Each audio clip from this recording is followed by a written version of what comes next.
انداز عمر ہو، ایک بڑی خبر ہے اور کچھ اہم ڈیولپمنٹس ہیں۔ بڑی خبر تو نواز شریف کے متعلق عمران خان کی نئی حکمت عملی، اور دوسرا جو ڈیولپمنٹس ہیں اس میں ایک تو پی ٹی آئی کے خلاف یا سنی اتحاد کونسل کے خلاف ایک بڑی درخواست آ گئی ہے، یعنی ایک اور دریا کا سامنا تحریک انصاف کو، سنی اتحاد کونسل کو بلکہ کرنا پڑے گا، اور ان کے ارکان جو ہیں وہ قومی اسمبلی میں اور چاروں صوبہ اسمبلیوں میں آزاد ڈکلیئر ہو سکتے ہیں۔ ایک درخواست جس کا خدشہ تھا، جس کا امکان تھا، وہ آ چکی ہوئی ہے۔ وہ کیا درخواست ہے اس پر آگے چل کر بات کرتے ہیں، اور لیکن آغاز اس بڑی خبر سے پہلے ایک بڑی لڑائی ہوئی ہے، بہت بڑی، اور وہ بھی عدالت میں، اور وہ بھی ایک خاندان کے افراد کی۔ اچھا، اب ہوا یہ ہے کہ ایک لڑائی تو اور بھی ہے، وہ عمران خان اور بشریٰ بی بی کے نکاح کو لے کر خاور مانیکا صاحب نے جو لڑائی چھیڑی ہوئی ہے، تو وہ بھی نئے انکشافات لے کر سامنے آ گئے ہیں۔ لیکن جو عمران خان صاحب کے تھے نا اوپننگ بیٹسمین جو تھے فواد چودھری صاحب، اب وہ گو کہ پی ٹی آئی میں نہیں ہیں، لیکن بہرحال انہوں نے کبھی دل سے عمران خان کو الوداع نہیں کہا تھا۔ کچھ ایسے بھی ہیں جنہوں نے اپنا جبر یا زور زبردستی یا کارروائیوں کے ڈر سے آ کر تحریک انصاف کو چھوڑا، اور اس کے بعد پھر اپنے اس موقف پر قائم ہو گئے یا پھر خاموش ہو گئے۔ فواد چودھری صاحب کو یہ تھا کہ جی ان کو جب بلایا گیا اپنا آئی پی پی میں شمولیت کے لیے، تو اپنا منہ چھپا کے بیٹھے رہے۔ پھر اس کے بعد وہ اپنی ذاتی محفلوں میں یہ کہتے رہے کہ جی میں عمران خان کے ساتھ ہی ہوں۔ اب ظاہر ہے وہ زبردستی کی گئی، اس کا کچھ نہیں کر سکتا، لیکن عمران خان صاحب کے ساتھ ہی ہوں۔ تو ظاہر ہے وہ باتیں کروانے والوں تک پہنچی تھیں، تو فواد چودھری گرفتار ہو گئے تھے دوبارہ، اب جیل میں، اور مختلف ان پر الزامات ہیں، اور وہ پیشیوں پر آتے ہیں، مکتر بند گاڑی میں لائے جاتے ہیں۔ پہلے تو فواد چودھری صاحب شروع میں جب انہوں نے پی ٹی آئی چھوڑنے کا اعلان، سیاست چھوڑنے کا اعلان کیا تھا، اور رہا ہونے کے بعد، اور بلکہ عدالت سے اسلام آباد ہائی کورٹ میں ان کی آپ نے دوڑ بھی دیکھی ہوگی کس طرح وہ بھاگے تھے، تو نظر آ رہا تھا کہ ان کو ٹارچر کیا گیا،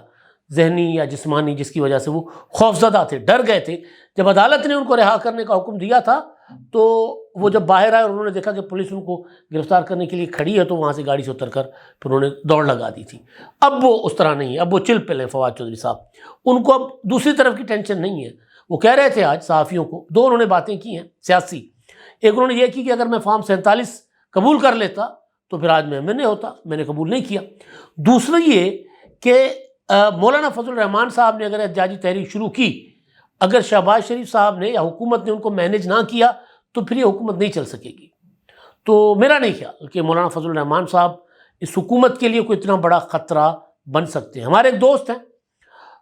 ظاہر آف دی ریکارڈ جو کچہری ہوتی ہے، گپ شپ ہوتی ہے، اس میں الیکشن سے پہلے وہ کہتے تھے کہ حکومت آنے والی جو ہے نا 16 ماہ بھی نہیں چلے گی۔ وہ میں آپ کو کئی بار بتا چکا ہوں،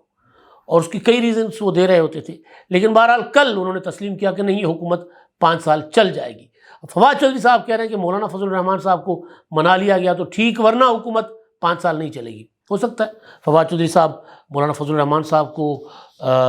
بہت زیادہ بھاری بھرکم سمجھتے ہوں، لیکن کیونکہ مولانا فضل الرحمان صاحب کو بھی اندازہ ہے کہ انہوں نے حکومت گرانے کے لیے اگر وہ لانگ مارچ کریں گے، دھرنا دیں گے، تو اس سے حکومت نہیں جائے گی۔ اگر حکومت جاتی دھرنے سے، تو عمران خان کے 2014 کے دھرنے میں حکومت جا چکی ہوتی، اس وقت کی نواز شریف صاحب کی حکومت، کیونکہ اس وقت اسٹیبلشمنٹ، عدلیہ سب عمران خان کے ساتھ تھے۔ تو بہرحال جو لڑائی ہے فواد چودھری صاحب کی اہلیہ ہبا چودھری صاحبہ اور ان کے بھائی فیصل چودھری کے درمیان، وہ ٹویٹر پر تو تھی، گھر کے چار دیواری کے اندر تو وہ لڑائی ہم نے سن رکھی، بلکہ ہبا چودھری نے تو یہ بھی کہا کہ جی مجھے ملنے نہیں دیا جاتا، مجھے عدالتی پیشیوں پر بتایا نہیں جاتا کہ فواد چودھری کو کب لایا جا رہا ہے، اور فیصل چودھری سب سازشیں کر رہا ہے، اور یہ سارا کچھ تھا عام انتخابات میں ان کا جو جہلم کا حلقہ ہے جہاں سے فواد چودھری جیتے تھے، اس حلقے کی مالکی کا۔ تو بہرحال وہ اب حلقہ ان کے پاس نہیں رہا، وہاں سے کوئی اور جیت کر آ گئے۔ تو آج جو ہوا ہے ہبا چودھری اور فیصل چودھری میں ہوئی ہے تلخ کلامی، اور اس میں پھر فواد چودھری صاحب کے ماموں بھی رگڑے گئے ہیں۔ ہوا یہ ہے کہ عدالتی پیشی تھی اسلام آباد میں، احتساب عدالت میں، اور اس میں اپنا فیصل چودھری جو ہیں وکیل کیسر امام سے بات کر رہے تھے، تو ہبا نے انٹروین کیا، انہوں نے کہا کہ جی اپنا یہ وکیل پروفیشنل ہے، آپ اس میں مداخلت نہ کریں، خود کام ٹھیک کر لے گا۔ تو فواد نے اپنا ہبا نے کہا کہ فیصل چودھری کو اپنا کام کر لے دیں، تو اس پر فیصل چودھری نے کہا کہ تم بک بک کرتی رہتی ہو. ہبا نے بھی ترکی بترکی مطلب فوراً اسی طرح جواب دیا، کہا کہ جی تم کسی اور کے ساتھ بک بک کرتے ہو. بہرحال اس دوران پھر فواد چودھری نے اپنے اہلیہ کے منہ پہ ہاتھ رکھ دیا، انہیں خاموش کرایا. تو فواد چودھری کے ماموں جو ہیں وہ بھی شروع ہو گئے. ہبا چودھری کے ساتھ انہوں نے بات کی تو ہبا نے ان کو بھی سنا دیا کہ جی آپ بھی بکواس بند کریں. تو اس پر فیصل نے کہا کہ جی یہ بزرگوں سے اس طرح کوئی بات کی جاتی ہے؟ تو انہوں نے کہا کہ جی اپنا بزرگ ہیں تو بزرگ بن کر بھی رہیں. اور بہرحال وہ اچھی خاصی لڑائی ہو گئی، اور اس کے بعد پھر فیصل چودھری کو جو ہے وہ ان کے ماموں عدالت سے پکڑ کر باہر لے گئے. اور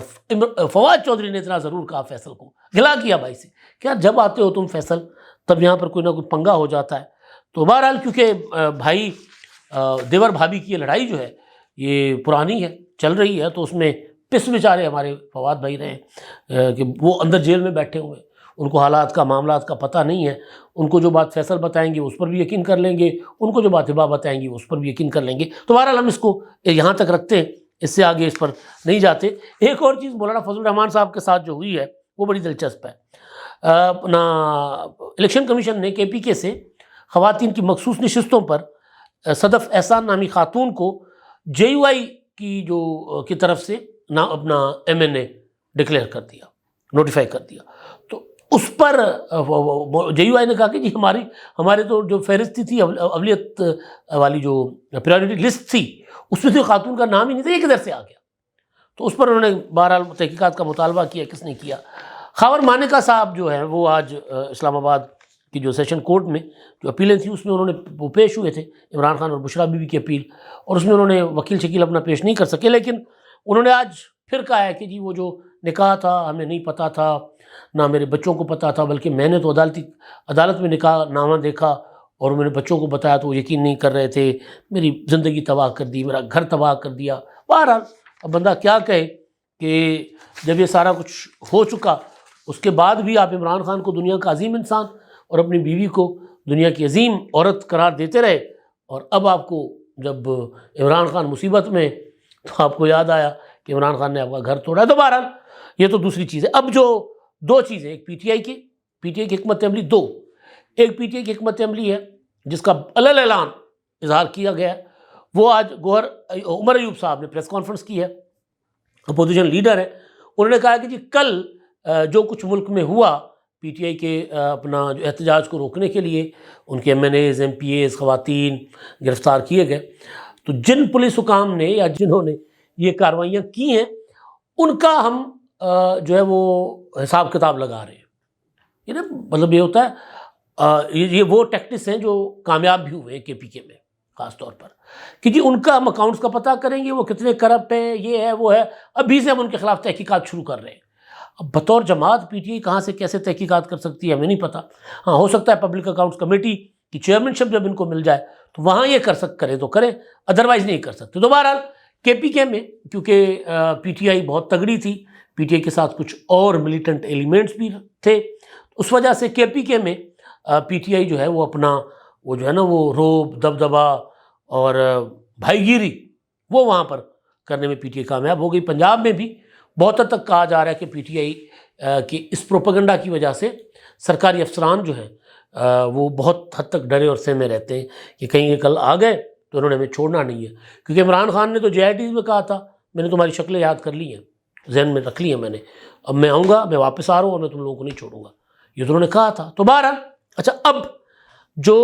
عمران خان کی حکمت عملی ہے نا نواز شریف کے متعلق میں آتا ہوں اس پر. پی ٹی آئی نے الزام لگایا تھا کہ جی ہماری 180 نشستیں تھیں اور ہم سے کوئی 90 کے قریب نشستیں چھینی گئی ہیں. اسی طرح یہ نا کچھ 90 کے قریب آئیں اور 90 سے زیادہ چھینی گئی. اور پھر انہوں نے کہا سب کو کہ آپ جو ہے نا وہ تحقیقات کے لیے عدالتوں سے بھی رابطہ کریں، پٹیشنز دائر کریں،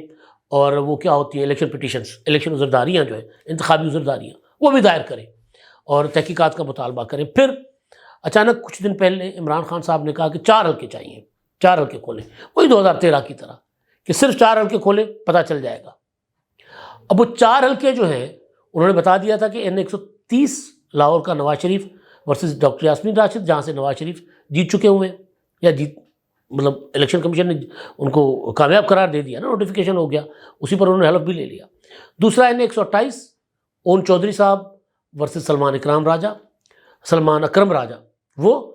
اور پھر اسلام آباد کے 3 میں سے کوئی سے بھی 2 حلقے وہ کہہ رہے ہیں کھول دیں، یہ 4 حلقے کھول دیں، اور ان میں اگر ثابت ہو جاتا ہے کہ دھاندلی ہوئی ہے تو پھر ہمارا الزام ثابت، اس کے بعد یہ حکومت گھر چلی جائے۔ ادروائز اگر یہ الزام ثابت نہیں ہوتا، اگر یہ دھاندلی ان حلقوں کو کھولنے کے بعد دھاندلی ثابت نہیں ہوتی، تو پھر وہ کہہ رہا ہے کہ جی میں حکومت کو تسلیم کرنے کو تیار ہوں، انویسٹیگیشن کروا لیں۔ اب اس میں بھی عمران خان اور محدود ہو گئے۔ انہوں نے جو آج کل ان سے میل ملاقاتیں وکلا شکلا کر کے آ رہے ہیں پچھلے کچھ دنوں سے، حالانکہ اب اس طرح فریکوینٹلی ملاقات کی ان کو اجازت نہیں ہے، اب تو درخواستیں دیتے پھر رہے پی ٹی آئی کے لوگ عدالتوں میں دوبارہ کہ ہمیں ملاقات کرنے کی اجازت دی جائے۔ 2-3 روز پہلے اپنا بیرسٹر گوہر نے ملاقات کرنے کی کوشش کی تھی، ان کو ملاقات کرنے کی اجازت نہیں دی گئی تھی۔ یہ بھی کہتے ہیں کہ سارا دن ملاقات ہوتی رہے اور سارا ہفتہ ہوتی رہے، اس طرح نہیں ہوتا، ظاہر ہے سزائے ہفتہ ہیں، اور ان کو یا تو عدالت میں آ کے ملاقات کر لیں، ادروائز پھر آپ کو ملاقات کے دن مخصوص ہوتے ہیں، ہر روزانہ جا کر ملاقات تو نہیں ہوتی۔ اور جتنی ملاقاتوں کی اجازت عمران خان صاحب کو ہے، کسی اور کی نہیں تھی۔ مجھے یاد ہے نواز شریف صاحب ہفتے میں 2 دن ان کو اجازت ہوتی تھی، ایک دن فیملی سے ملاقات کرتے تھے، اور ایک دن پھر کبھی صحافی کو ملنے چلا گیا، مجیب الرحمان شامی صاحب چلے گئے، کبھی کوئی چلا گیا، کبھی کوئی چلا گیا، اس طرح میل ملاقاتیں ان کی ہوتی تھی۔ یہاں پر تو سب کو ملاقات کی اجازت ہے، فیملی بھی جاتی ہے، وکلا بھی پورے کے پورے جتھوں میں جاتے ہیں، اپنا پارٹی رہنما بھی جاتے ہیں۔ تو بہرحال 2-3 دن سے ذرا سختی ہے۔ تو عمران خان نے اس طرح کی جو ملاقاتیں تھیں، ان ملاقاتوں میں ایک حکمت عملی بنائی، اور وہ یہ ہے کہ نواز شریف کے حلقے کو فوکس کرو۔ N 130 کچھ دنوں سے یہ چیزیں چل بھی رہی ہیں کہ جی نواز شریف کا حلقہ خطرے میں ہے، کچھ دنوں سے، اور شروع میں بھی یہ کہا گیا تھا کچھ سورسز کی طرف سے کہ نواز شریف صاحب کو یہ کہا گیا ہے اسٹیبلشمنٹ کی طرف سے کہ میاں صاحب آپ اگر بہت زیادہ ضد کریں گے نا وزیر اعظم بننے کی، کچھ سورسز، یہ تھی گوسپس تھیں، یہ تصدیق شدہ چیز نہیں ہے، کہ میاں صاحب اگر آپ ضد کریں گے نا وزیر اعظم بننے کے لیے تو پھر آپ کا حلقہ آپ کس طرح جیتے ہوئے ہمیں پتہ ہے، پھر آپ کا حلقہ آپ کے ہاتھ سے چلا جائے گا۔ تو اس کے بعد میاں نواز شریف صاحب پیچھے ہٹے تھے۔ یہ ہو سکتا ہے ایسا ہوا ہو، لیکن مجھے نہیں لگتا کہ ایسا ہوا ہوگا۔ لیکن اب عمران خان صاحب کا فوکس یہ ہے کہ یہ والا حلقہ ان کو یقین ہے، عمران خان صاحب کو، یا ان کو یقین دلوایا گیا ہے کہ نواز شریف صاحب جیتے نہیں، ان کو جتوایا گیا۔ پروپیگنڈا اتنا کرتے ہیں پی ٹی آئی والے، اتنا پروپیگنڈا کرتے ہیں کہ اللہ کی پناہ، پھر اتنا پروپیگنڈا کر کے اپنے پروپیگنڈا کو خود ہی سچ سمجھنے لگ جاتے۔ تو پی ٹی آئی والے سچ سمجھنے لگ گئے کہ نواز شریف کو جتوایا گیا ہے، وہ جیتے نہیں ہیں۔ تو لہٰذا پورا فوکس یہ ہے کہ نواز شریف صاحب کو مزید رسوا کریں، مزید بدنام کریں، اور اسی حلقے کو کھلوائیں، باقی حلقے چھوڑ دیں۔ یہ حلقہ کھل جائے، آڈٹ ہو جائے، اور نواز شریف صاحب کو، کیونکہ ان کو یقین ہے کہ نواز شریف صاحب کی جیت دھاندلی سے جو ہے وہ اپنا ثابت کی جائے، تو اس کے بعد ظاہر ہے ایک پولیٹیکل لیڈر لاہور سے اگر نواز شریف یہ ثابت ہو جاتا ہے کہ وہ دھاندلی سے جیتے ہیں، ان کو جتوایا گیا ہے، تو ظاہر ہے نواز شریف صاحب کے لیے تو یہ بہت بڑا اپسیٹ ہوگا نا۔ تو جس طرح زرداری صاحب نواب شاہ سے دھاندلی سے جیتے ہیں، بلاول لاڑکانہ سے دھاندلی سے جیتے ہیں، اگر ثابت ہو جائے تو بہرحال یہ فوکس ہے۔ عمران خان کہتے ہیں کہ جی مجھے کچھ ملے نہ ملے، چھلنا میرا دا ککھ بھی نہیں، اور اسی چکر میں عمران خان صاحب اپنے خود کو بھی ٹکے ٹوکری کروا بیٹھے۔ دوسری چیز جو یہ تو تھی بڑی خبر جو میں نے شروع میں کہا، ایک اور ڈیولپمنٹ ہوئی ہے، مولوی اقبال حیدر صاحب نے ایک پٹیشن دائر کی ہے عدالت میں، اور اس میں انہوں نے فریق بنائے وفاق الیکشن کمیشن تمام اسپیکرز کو، یعنی قومی اسمبلی اور دیگر صوبائی اسمبلیوں کے، اور اس میں انہوں نے کہا کہ جی یہ جو پی ٹی آئی کے ارکان سنی اتحاد کونسل میں شامل ہوئے یہ غیر آئینی ہے۔ کیوں؟ کیونکہ سنی اتحاد کونسل تو الیکشن نہیں لڑی، وہ تو پارلیمانی پارٹی ہے نہیں، اور ظاہر وہ خط جو ہے سنی اتحاد کونسل کے صاحبزادہ حامد رضا صاحب کا، اس خط کے بعد جب الیکشن کمیشن نے فیصلہ کیا تھا کہ یہ سنی اتحاد کونسل کو مخصوص نشستیں نہیں مل سکتی کہ وہ پارلیمانی پارٹی نہیں ہے، انہوں نے الیکشن نہیں لڑا، اور انہوں نے اعتراف کیا کہ نہ ہم نے الیکشن لڑا ہے اور نہ ہم نے مخصوص نشستوں کے لیے اپلائی کیا، تو وہ اس بنیاد پر یہ پٹیشن آ گئی ہے۔ اب اس پٹیشن میں کہا جا رہا ہے کہ جی یہ تمام اسپیکرز کو کہا جائے کہ وہ سنی اتحاد کونسل کو پارلیمانی پارٹی کا اسٹیٹس نہ دیں، پی ٹی آئی کے جو ارکان ہیں وہ آزاد ارکان ہیں، آزاد حیثیت میں بیٹھے۔ تو یہ سوال قانونی سعید چودھری صاحب نے اٹھایا تھا، ہمارے استاد، جب یہ فیصلہ آیا تھا تو انہوں نے کہا تھا کہ یہ معاملہ آگے چل کر ہو سکتا ہے کہ پی ٹی آئی کے جو ارکان جو سنی اتحاد کونسل میں گئے ہیں وہ سنی اتحاد کونسل کو بطور پارلیمانی پارٹی قانونی طور پر الیکشن ایکٹ کے مطابق شاید تسلیم ہی نہ کیا جائے. تو اب یہ پٹیشن آ گئی ہے. اگر یہ پٹیشن پر فیصلہ واقعی یہ آتا ہے کہ سنی اتحاد کونسل کوئی پارلیمانی پارٹی نہیں ہے، نہ انہوں نے الیکشن لڑا، نہ انہوں نے مخصوص نشستیں جمع کروائی، نہ کوئی ان کا بندہ جیتا، کیونکہ ان کے اپنے سربراہ حامد رضا صاحب بھی آزاد حیثیت میں الیکشن لڑ کر جیتے ہیں پی ٹی آئی کی سپورٹ سے، تو پھر یہ ایک اور جھٹکا ہوگا پی ٹی آئی کے لیے، ایک اور وہ بھی پہاڑ جتنا جھٹکا کہ سارے ارکان آزاد ہو جائیں گے. پھر اپوزیشن لیڈر کا معاملہ بھی ان کا گڑبڑ ہو سکتا ہے کہ اپوزیشن لیڈر نوٹیفائی ہو سکتا ہے ان کا کہ نہیں. اب تک کے لیے اتنا ہی. اللہ حافظ.